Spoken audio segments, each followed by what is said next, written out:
चलिए आज समझने वाले हैं, बहुत सारे बच्चे ऑनलाइन एजुकेशन पर आजकल ज्यादा फोकस कर रहे हैं, तो आपके according sir online education better है या फिर offline education? Sir online education को मुझे लगता है ऑनलाइन एजुकेशन एक तरह से एडिशनल सपोर्ट के लिए तो बेहतर है, लेकिन अगर फुल टाइम ऑनलाइन एजुकेशन को ले तो बहुत ही ज़्यादा गड़बड़ होने वाली है, क्योंकि जैसे जैसे बच्चों का यूज़ बढ़ता जा रहा है ऑनलाइन एजुकेशन को लेके, वैसे वैसे बच्चों के अंदर हेल्थ इश्यूज आ रहे हैं।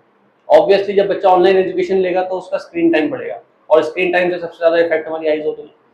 आइज के साथ साथ बच्चा जो है बहुत ज़्यादा सोशलाइज नहीं हो पा रहा, बच्चा मोटिवेट नहीं हो पा रहा, टीचर से बात जो उसका इंटरेक्शन होता है वो ही इंटरेक्शन नहीं हो पा रहा, अपने साथ के दोस्त नहीं बना पा रहा, तो बच्चा इंट्रोवर्ट ज़्यादा हो रहा है in comparison of offline education. तो ऑफलाइन एजुकेशन के अंदर टीचर बच्चे को डिटेक्ट कर पाता है कि इसके अंदर प्रॉब्लम क्या है। बच्चा अगर सेल्फ मोटिवेटेड है, बच्चे के अंदर ये क्वालिटी है कि वो खुद डाउट्स क्लियर करना चाहता है, खुद पढ़ना चाहता है, तो वो बच्चा एक बार को ऑनलाइन एजुकेशन की तरफ जाएगा तो उसे थोड़ा बेनिफिट हो सकता है, लेकिन हेल्थ इश्यूज उसके साथ भी होंगे। हेल्थ इश्यू प्लस वो सोशलाइज नहीं हो पाएगा समाज में।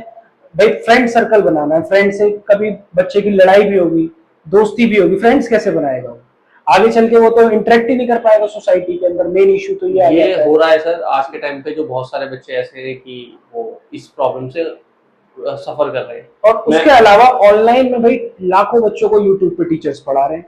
अब उन लाखों बच्चों में वो एक सिंगल बच्चे का डाउट तो क्लियर करने नहीं वाले। तो भाई सबसे पहला इश्यू कि आपने जो क्वेश्चंस किए हैं उनको चेक कौन करेगा कि वो सही है या गलत है। वो बता तो देते हैं कि भाई 100% पेपर यहाँ से आना है, बट उसकी मिस्टेक्स कौन देखेगा? दूसरी दूसरी चीज कि जब वो बच्चा को डाउट्स होंगे तो उस बच्चे के डाउट्स कौन बताएगा? सबसे बड़ा इश्यू भाई गूगल से वो देख तो लेगा, बट गूगल से वो तो फिर कॉपी पेस्ट वाला हो गया ना, उसको क्वेश्चन का समझ ही नहीं आया कि पैटर्न क्या है, फाउंडेशन क्या है, कॉन्सेप्ट क्या है।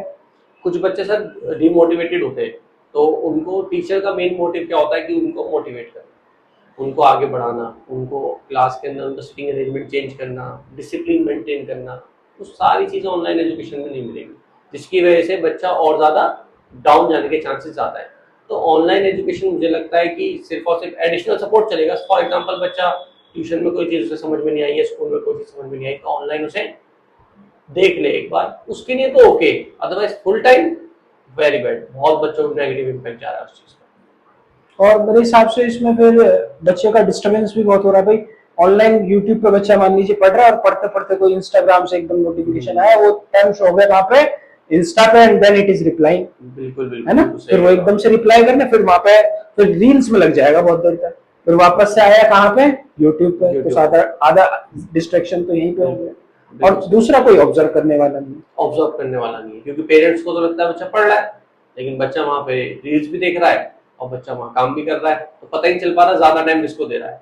ओवरऑल स्क्रीन टाइम बढ़ रहा है सर, हेल्थ इश्यूज बढ़ रहे हैं। तो मुझे लगता है कि अब हमें ऑफलाइन एजुकेशन की तरफ दोबारा आना चाहिए और ऑनलाइन को एडिशनल लें। Additionally, it is a good thing, but for regular classes, regular sessions, offline will be the best option. चलिए मिलते हैं नेक्स्ट वीडियो में नए टॉपिक के साथ। Thank you.